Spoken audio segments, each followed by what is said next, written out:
Bom, meus irmãos, nós acabamos de ler a palavra de Deus e lemos aqui muitos nomes estranhos. A nós não é uns nomes esquisitos, né?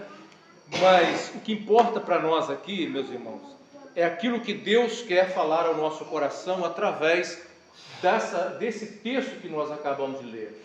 E esse momento que que o povo de Israel estava vivendo, era um momento assim muito importante na história do povo judeu. Para nós entendermos o que Deus quer falar conosco, nós precisamos entender exatamente o contexto em que isso acontece aqui, que nós acabamos de ler. Os irmãos perceberam que era um momento de festa. Eles terminaram festejando, comendo e bebendo, mas não sem antes ouvirem a palavra de Deus. Eles terminaram aquele momento alegres, mas não sem antes derramar as suas lágrimas aos pés do Senhor. E os irmãos vão entender o porquê isso. Esse era o momento de restauração do povo. O povo judeu estava agora retornando de um exílio. Eles haviam sido levados para a Babilônia porque desobedeceram a Deus, porque desobedeceram à lei de Deus. Quando Deus deu a lei a Moisés para que desse ao seu povo, Deus disse que o povo seria grandemente abençoado se o povo obedecesse à vontade de Deus. Mas se o povo decidisse afastar de Deus e seguir um caminho diferente daquele caminho traçado por Deus, um caminho desagradando a Deus, o povo seria responsável pelos seus atos. E o povo, como consequência da desobediência, seria levado cativo para as nações. O povo iria sofrer por causa do pecado, até o momento que chegasse a hora do povo retornar e restaurar todas as coisas. O povo judeu ficou 70 anos no cativeiro babilônico. Dá para imaginar isso? Mas o Senhor havia falado por boca do profeta Jeremias que seria assim. Porque depois do Senhor enviar tantos e tantos profetas para alertar o povo do caminho que eles estavam errando e o perigo que eles estavam correndo, e o povo, em vez de ouvir o profeta, endurecer o coração, então o Senhor, por boca de Jeremias, disse ao povo que o povo iria para o cativeiro, iria ficar 70 anos no cativeiro babilônico. O período se cumpriu. O povo agora estava retornando para a sua terra. Como estava Jerusalém? Destruída. Imagina. Nós pregamos no culto anterior sobre a construção daquele templo. Como o povo doou para construir aquele templo para Deus. Onde Deus manifestava a sua presença. Agora, quando eles retornam, o templo havia sido destruído, a cidade, os muros destruídos. Era necessário agora restaurar. E esse retorno do povo judeu para a sua pátria levou aproximadamente entre 90 ou pouco mais de 100 anos.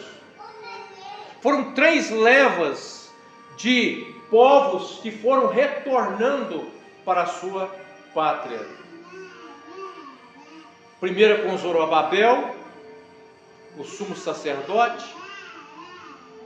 depois Esdras, o sacerdote e escriba, e depois Neemias, o governador. Quando Neemias chega, o templo já tinha sido restaurado, mas Neemias, antes dele retornar para restaurar o que era necessário ainda, para chegar onde era necessário, ele procurou saber como é que estava o povo dele. Como é que está o meu povo? Isso nós encontramos no primeiro capítulo do livro de Neemias. E a pergunta é: as coisas, e ele ficou sabendo, as coisas não vão bem para com os que regressaram à província de Judá. Eles estão passando por muitas dificuldades e humilhações. Essa foi a mensagem que Neemias recebeu. Quando Neemias ouviu essa mensagem, como estava o seu povo que regressou para Judá, sofrendo ainda e passando por muitas humilhações, ele chorou. E ele jejuou. E ele orou a Deus para que Deus desse uma oportunidade dele voltar com mais pessoas e pudesse fazer alguma coisa. Meus irmãos, nós aprendemos com Neemias aqui que nós precisamos aprender a olhar para a situação do povo de Deus, a olhar para a situação em que muitos se encontram, sofrendo, sendo humilhados, e em vez de alegrar, chorar, compadecer. Quando nós olhamos para a igreja do Senhor com tantos escândalos, esse ano, meus irmãos, quantos escândalos nós ouvimos, e isso é motivo para nós entristecermos, em vez de propagarmos os escândalos, dobrarmos os nossos joelhos, clamarmos ao Senhor pelo seu povo, por nós, por restauração, por avivamento, porque foi isso que Neemias fez, e o Senhor abriu as portas para que Neemias retornasse, para que Neemias voltasse. E esse livro de Neemias, para nós entendermos, ele pode ser dividido em 3 partes. Do primeiro capítulo ao 7º capítulo, nós vamos ver o trabalho, o desafio que Neemias teve para restaurar, para reconstruir os muros e as portas que estavam destruídas. Porque não foi fácil. Houve oposição. Houve pessoas que se levantaram para se opor, para tentar desviar a atenção do povo que estava trabalhando na reconstrução, dedicando no trabalho da reconstrução.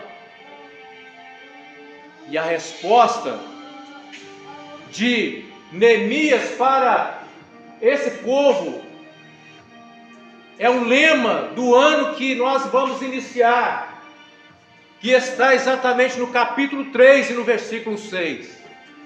Eu estou fazendo uma grande obra e não posso descer. Por que eu iria parar essa tão grande obra?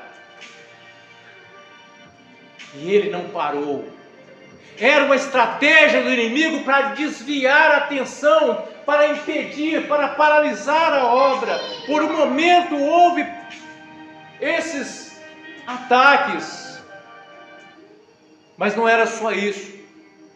Eles experimentaram também acusações, levantaram falsas acusações. Sabe por quê? Porque existia naquele meio os falsos profetas que já haviam contaminado o povo, já havia contaminado a terra. E eles tiveram que lidar também com os falsos profetas, com os falsos líderes. E não é diferente, meus irmãos. Não é diferente quando nós olhamos a nossa realidade como igreja do Senhor. Quantos falsos profetas se levantam nesses dias? Quantos falsos líderes? Mas nós não podemos parar.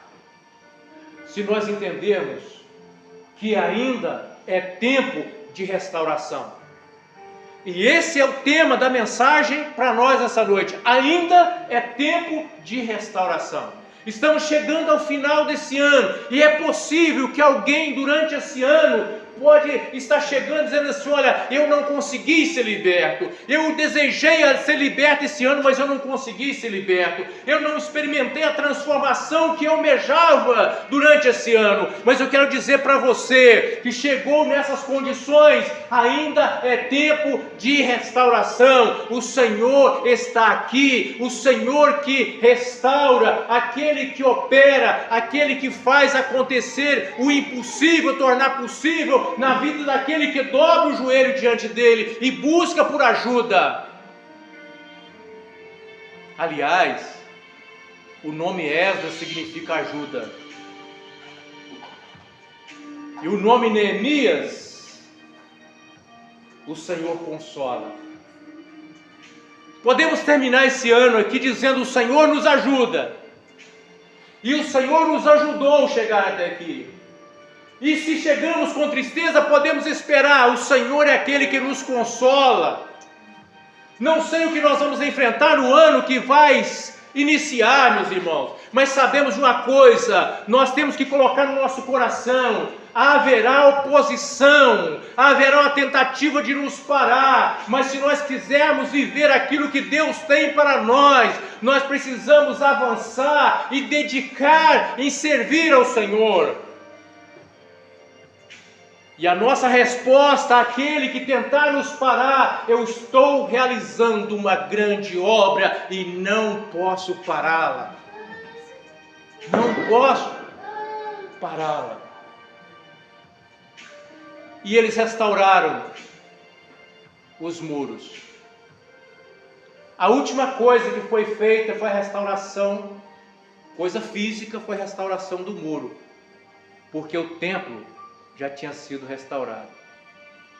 Começou pelo templo.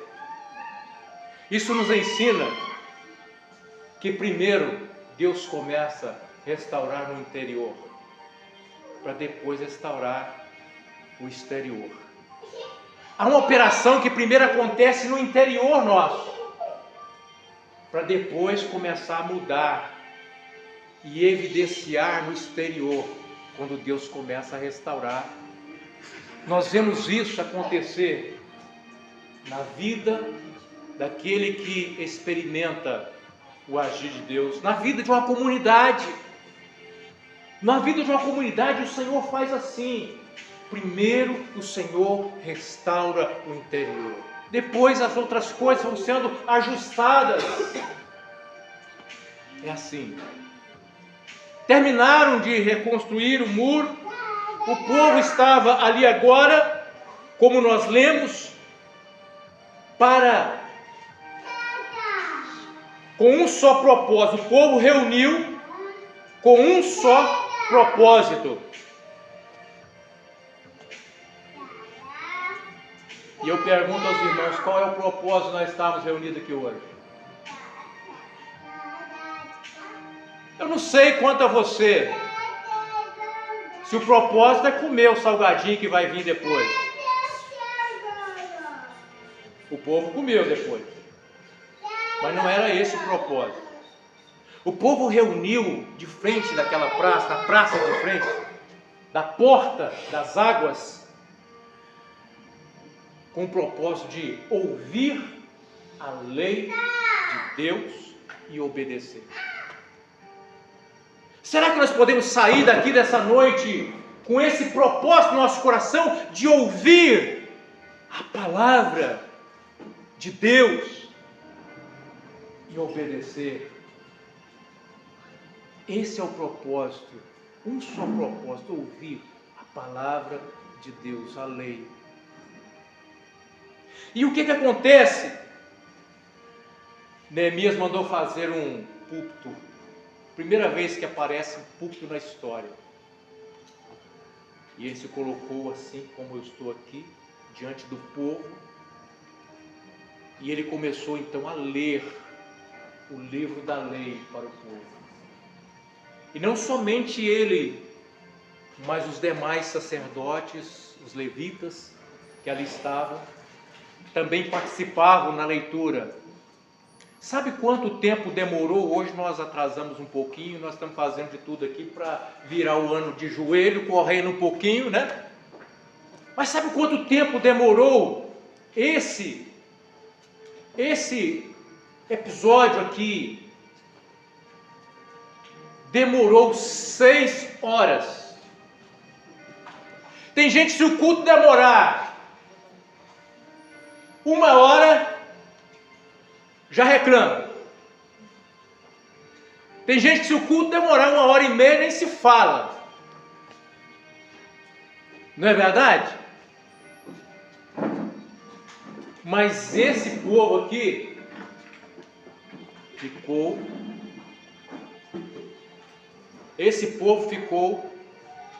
6 horas ouvindo a palavra de Deus e ouvindo a explicação da palavra de Deus. Hoje, na era dos rios,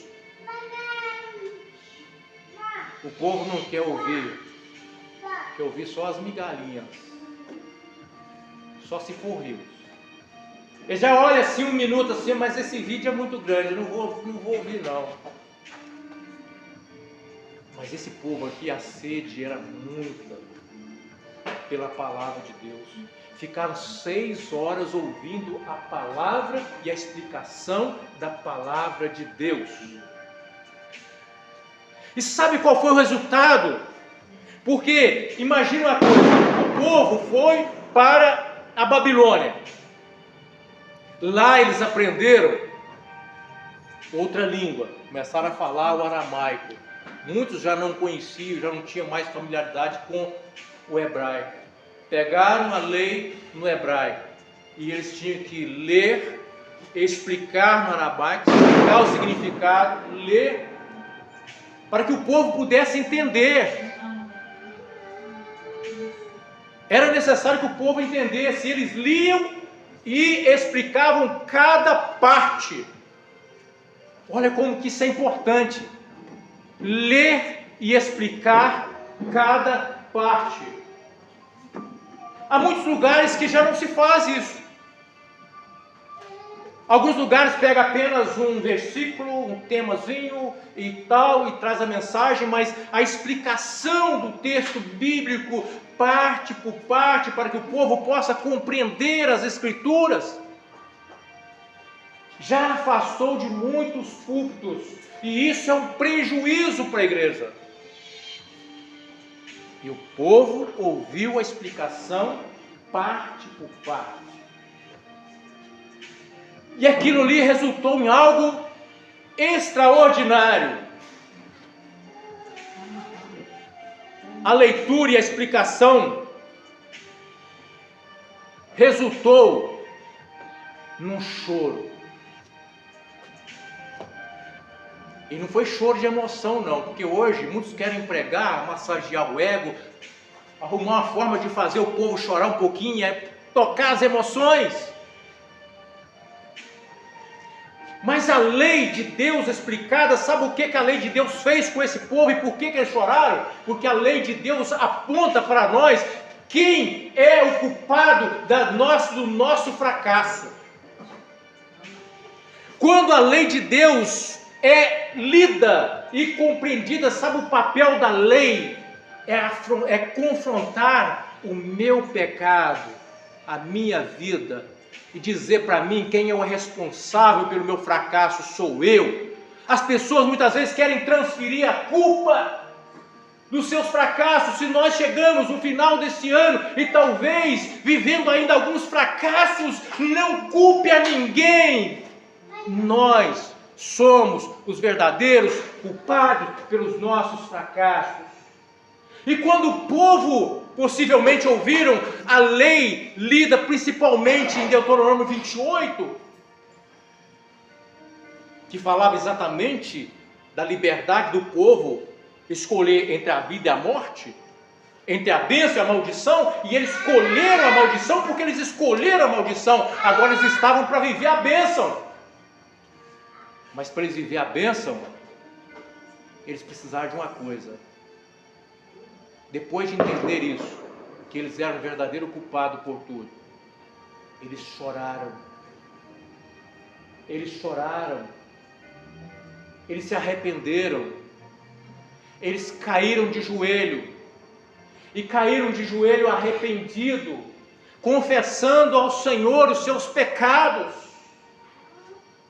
Confessando, esse é o segredo para que a bênção de Deus chegue ao coração do homem. A palavra sendo exposta de maneira clara, porque a palavra aplicada, esclarecida no coração do homem, mostra para o homem a sua verdadeira história, a sua verdadeira realidade, e o homem, diante disso, tem a oportunidade de se arrepender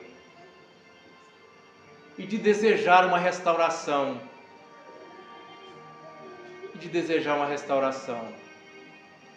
E quando eles começaram a chorar arrependido, qual foi a palavra? Não chore, hoje é dia de alegria, meus amados irmãos. O resultado daquele que chora de arrependimento diante do Senhor, aos pés do Senhor, é experimentar a alegria de um Deus que perdoa, de um Deus que redime, de um Deus que traz paz para a nossa alma. A certeza do perdão é a razão da nossa alegria. E agora, arrependidos, perdoados, eles poderiam agora assumir a aliança com Deus. Assumir a aliança com Deus. Em que implicava essa aliança? Obediência a Deus. É assim que Deus nos quer durante esse ano. Nós vamos ajoelhar daqui a pouquinho, já deu meia-noite, daqui a pouquinho nós vamos ajoelhar aqui, diante dos pés do Senhor. Eu vou, não sei, mas eu vou ajoelhar aqui, não quero saber não. Cada um fica como quiser. Mas o Senhor tem grandes bênçãos para nós, se nós nos humilharmos diante dele, com o coração aberto, arrependido, desejoso de experimentar uma verdadeira restauração. Diante da exposição da palavra, eles descobriram uma coisa. No capítulo 9 está isso. Parte do culto, da festa do tabernáculo que eles estavam fazendo, eles não estavam fazendo conforme era a orientação da lei. Porque na festa do tabernáculo eles tinham que armar as cabanas fora e passar dentro das cabanas. E eles não estavam fazendo assim. Eles perceberam que não estavam fazendo do jeito certo. Quando nós vamos tendo a palavra de Deus, ela vai sendo exposta, às vezes nós percebemos que o nosso culto não está totalmente de acordo com aquilo que Deus espera de nós. Aí a gente precisa ajustar algumas coisas. Por isso que é bom conhecer a palavra, que ela nos dá a oportunidade de ajustar até a maneira da gente cultuar a Deus, da maneira que Ele espera de nós. E assim eles fizeram. Tiveram um momento de confissão, de contrição. E o livro de Neemias encerra com algo extraordinário, que é a reforma que Neemias faz e elimina os males, as coisas ruins. E foi uma grande reforma na vida daquele povo. Deus quer restaurar e quer fazer uma grande reforma na vida da igreja. E eu falo da igreja como um todo. Quando nós vemos o que está acontecendo com a igreja, os escândalos, a humilhação, Deus não quer isso. Deus quer restaurar, quer reformar. E cada um de nós temos um papel nessa história. E começa com cada um de nós. Começa com cada um de nós. Não podemos esperar pelo pastor, por líder nenhum. Tem que começar comigo. Eu sou parte dessa igreja. E eu preciso que o Senhor comece comigo. Que Deus abençoe as nossas vidas grandemente. E lembra, durante todo esse ano, Neemias 3:6 é o lema do nosso ano. Marca na Bíblia, coloca de repente no canto, vez ou outra durante o ano, leia esse versículo e lembra: estou fazendo uma grande obra e não posso descer. Quando o inimigo tentar te parar, lembra disso. Eu tenho um compromisso com Deus nessa obra que Deus está realizando. Amém? Nós vamos agora, quem puder, tá? Quem puder e quiser ficar de joelho diante do Senhor, nós vamos orar juntos.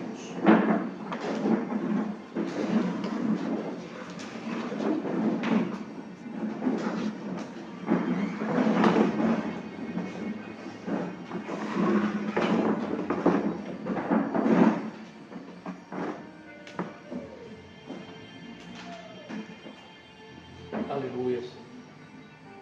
Meus irmãos, esse é o momento que os irmãos têm liberdade para orar ao Senhor agora. Quem sentir no coração, ore em voz alta. Busque ao Senhor pelo ano que se inicia.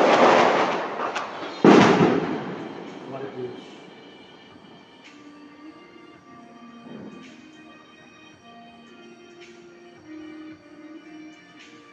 Senhor, nesse momento nós devemos, Senhor, a tua santa presença, Pai, bater a porta do teu coração e pedir, ó Deus, que o Senhor esteja com cada um de nós, entrando esse ano, Senhor, fazendo com que o inimigo não faça festa em nossas vidas, fazendo com que, ó Pai, tudo que onde procurar, nosso trabalho, a nossa casa, a nossa família, o Senhor esteja à frente de nossas vidas, guiando e dirigindo com teu poder. O Senhor esteja nos libertando de tudo que não é teu, tudo que é contrário à tua palavra. O Senhor esteja guardando e protegendo a nossa família, Senhor, debaixo da tua poderosa mão.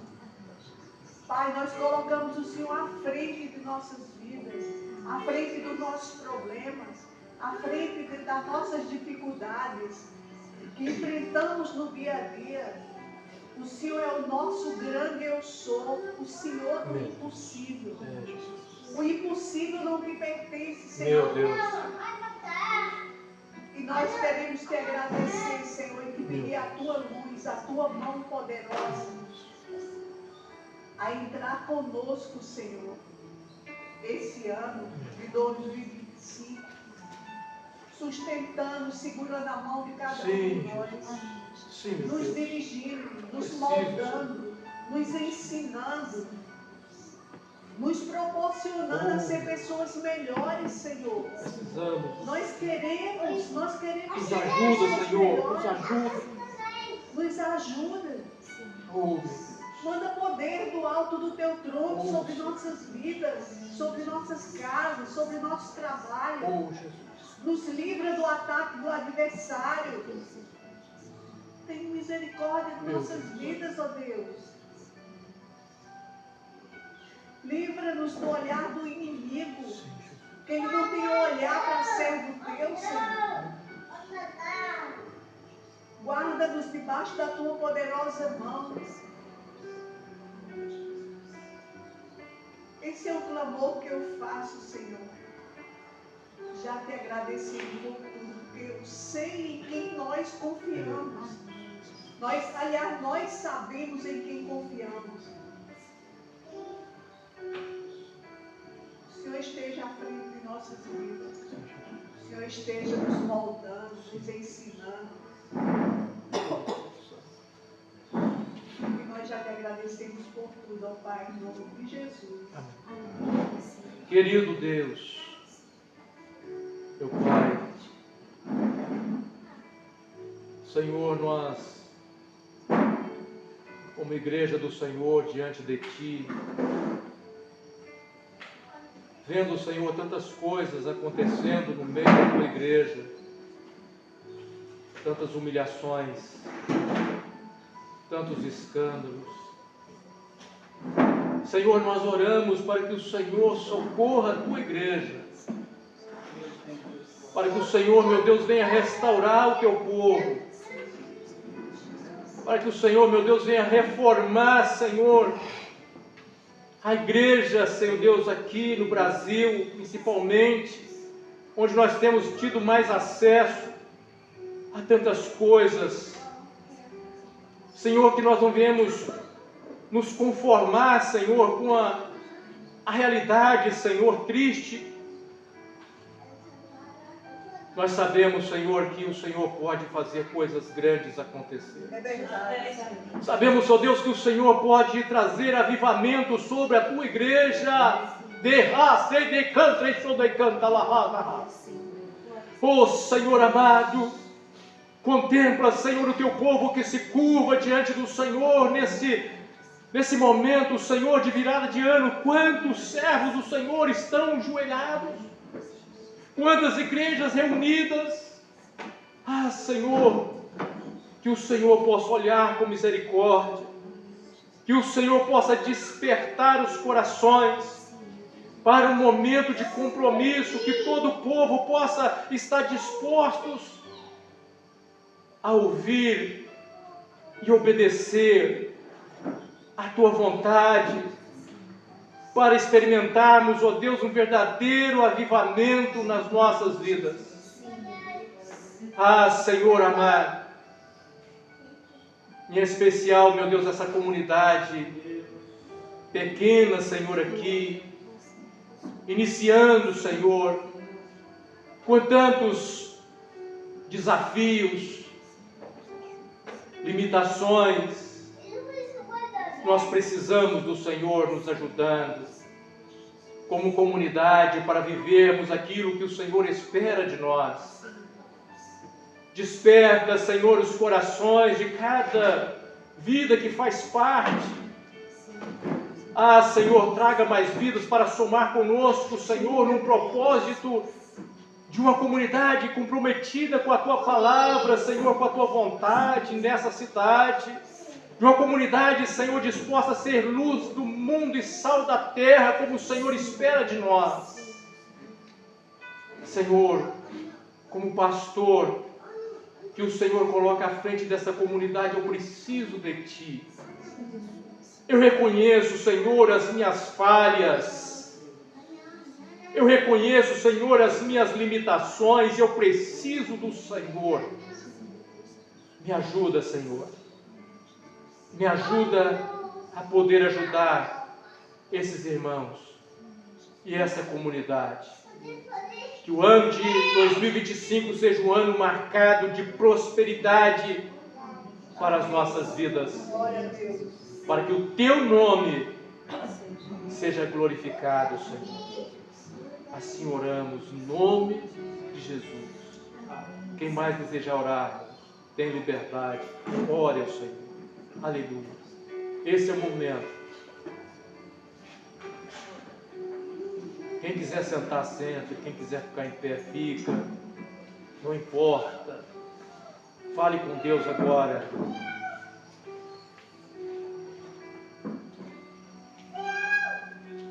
Fale em silêncio. Coloque a sua necessidade, aquela necessidade particular. Coloque diante do Senhor aquele problema que só você e o Senhor sabe, que você não conseguiu libertar ainda, você não conseguiu ainda experimentar a transformação nessa área. Deus te chamou para te fazer uma pessoa nova, transformada. Coloque diante do Senhor a sua fraqueza. Suplique o socorro do Senhor. Seja sincero com Ele. Diga onde está a sua fraqueza ao Senhor. O Senhor nos ajudará. Aleluia. Aleluia. Oh Deus. Senhor, quantas famílias aqui representadas. Pessoas que fazem parte dessa família, Senhor, não puderam estar conosco. Cada familiar que está orando agora, Pai, possa receber no seio da sua casa, da sua família, uma operação de salvação, de vida, de transformação. Oh, Jesus. Aleluia, Senhor. Glória a Deus. Aleluia.